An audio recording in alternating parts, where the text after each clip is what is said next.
Hey everybody, this is part 3 of a 4-part series of talking about two of the world's most renowned faceting machines, the FACERON and tonight the Ultratech. And what we're doing is just trying to single out some of the differences, some of the pros, some of the cons of each machine. In our last episode, we highlighted the FACERON, pros and cons, things we like and dislike about that machine. And let this be known, this is specific only to me. This is not maybe necessarily things that other people are going to find an attribute for or against these machines, and speaks nothing to their ability to cut great stones. They're both great machines, but they are just that. They're machines. Some parts of them are really good, some parts of them not so good, and I just want to give people who are on the fence a little bit something to go on before they purchase such a big item. Now, we are, in my opinion, in a faceting and just lapidary renaissance. So many people are starting to take up the hobby, make it a business, and just whatever it is,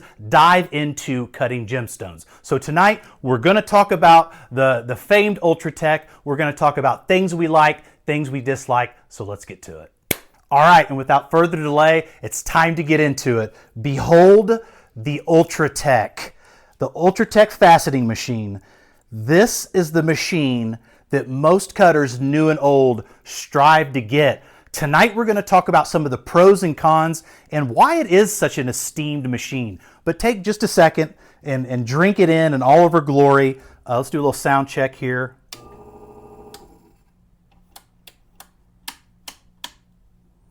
That's about it. This is a direct drive machine, so you're going to get a little bit more in the base of the machine as far as what you're going to hear on it. A lot higher RPM, a little bit more robust overall. It's a little bit bigger machine than the FACERON, but like I said, I like to usually get into the pros first, the cons second, and let's waste no time. Let's get into the very first pro, and probably the most important part of owning an Ultratech or buying an Ultratech is the service. The service with this machine, guys, is impeccable. Whether you're ordering something new or you just have a question about any part of the machine, you want some new parts, you're always going to get an answer. They're going to answer your email. They even answer the phone still there. So service to me is probably the most important part when it comes to buying a machine that costs nearly $5,000. That's just the base machine. That's what it's going to cost you. But with that comes something that I think is invaluable, that service, number one. Number two, I want to talk about the mast, this thing right here. The mast is very rigid on it. That is really important when it comes to the third thing, which we're going to talk about here in a second, in that it's made out of a real heavy billet aluminum. And like I said, it's very stiff. You can't move it. It's not going to give you any flex with it. And that leads me to the third important thing about this is repeatability. The repeatability of this machine is exceptional. Now, for cutters who have had to use a cheater or try to cheat beyond anything that is just going from a transfer from like pavilion to crown or crown to pavilion, if you're having to cheat beyond that, that means your machine is not very repeatable. It's not repeating the facets as it should, especially when you're switching laps or going to a different kind of polish. You need this machine to be able to cut the flat facet on each and every one. It speeds up your cutting and it gives you a better stone. So repeatability is very important. Now, number 4, I think a lot of people think about before they buy a machine is, do I want to do fantasy cuts or concave faceting? And this machine offers the ability to be able to reciprocate your mast to the fantasy machine because it's made by the same company. The best fantasy machine out there, and really only in my opinion, is the Ultratech. And this machine is really going to transfer all the parts, all the components are going to come back and forth. So if you ever think, hey, I want to do fantasy cutting, I want to do concave faceting, you have to look at the Ultratech. It's got to be something high on your priority list. And number 5 for me is the brand.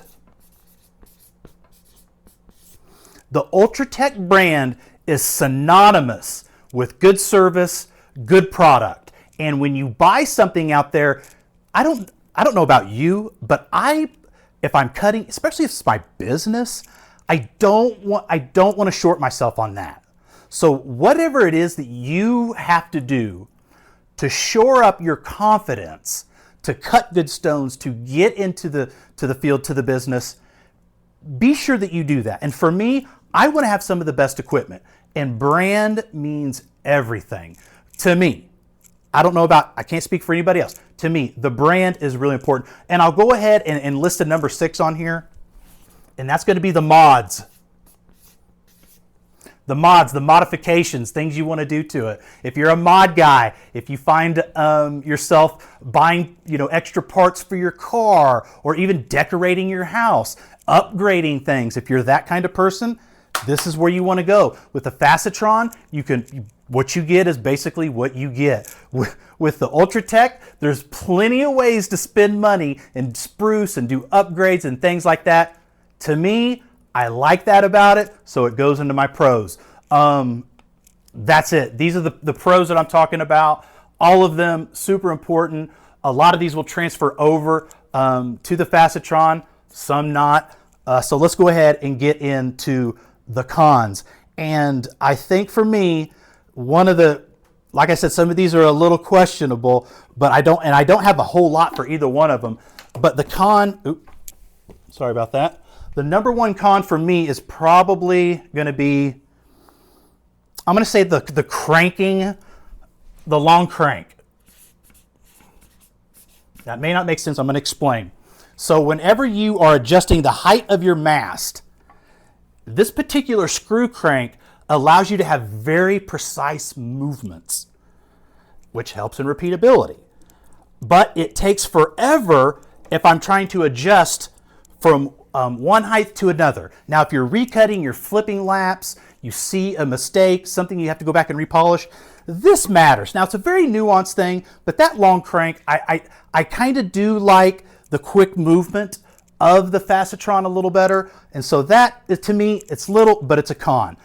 Number 2, and this is a good one, but I'm just going to put it up here first. It's going to be the transfer jig.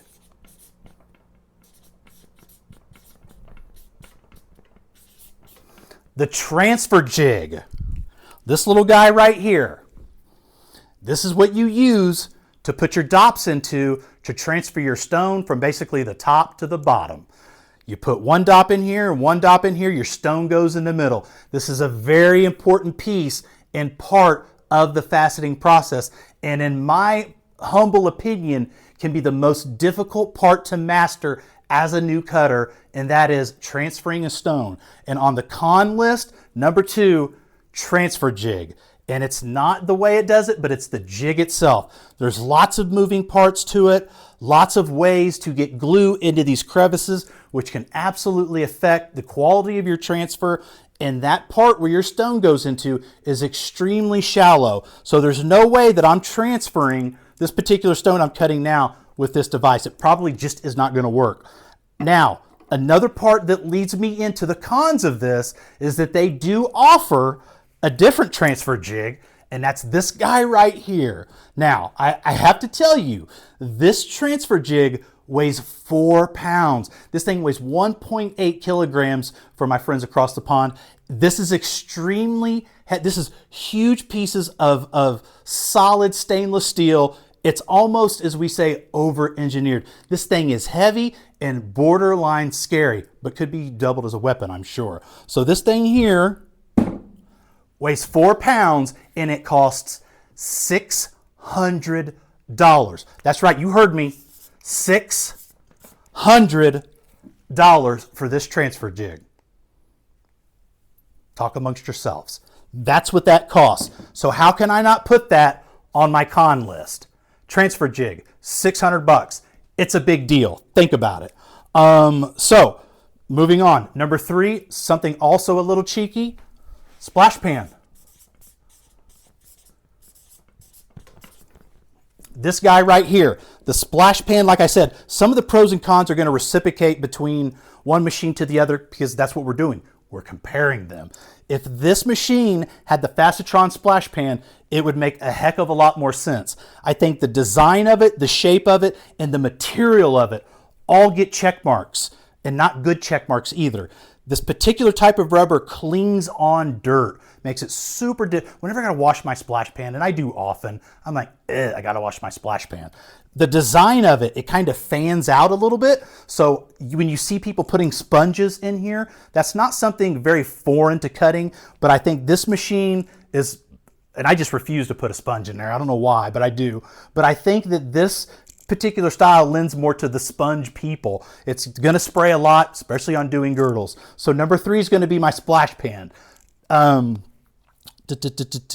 4, toggle switches. And you may say, what's wrong with toggle switches? Well, they poke you. They poke you. Whenever I'm cutting, I endlessly hit my elbows on these things, and it's 2023.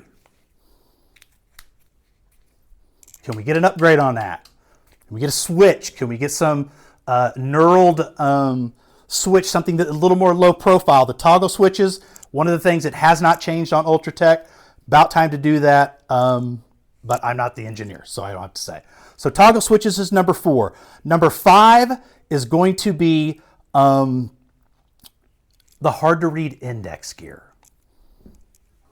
The index gear on this is much different than some of the other ones that you might see, in that the numbers are really small. Now, yes, I do use optics. I can see the numbers clearly. They're written on there fine. They don't seem to fade off, but they are written in kind of its own little Ultratech code. So if you're switching from one machine to another, it can be very difficult. So not a big one, but just one of those situations where it's just something that adds up. Whenever I'm looking at my index, I want to be able to go from one side of the stone very quickly. With this one, I have to take a second, be sure that it's aligned in the teeth just properly, and just adds that much more time. Now, I have other things that I could put on there, but I think that's fair and a fair representation of this machine. So the things that I like on it are going to be the service, the mass durability, the repeatability of the cutting, the ability that it can reciprocate with the fantasy machine, super important.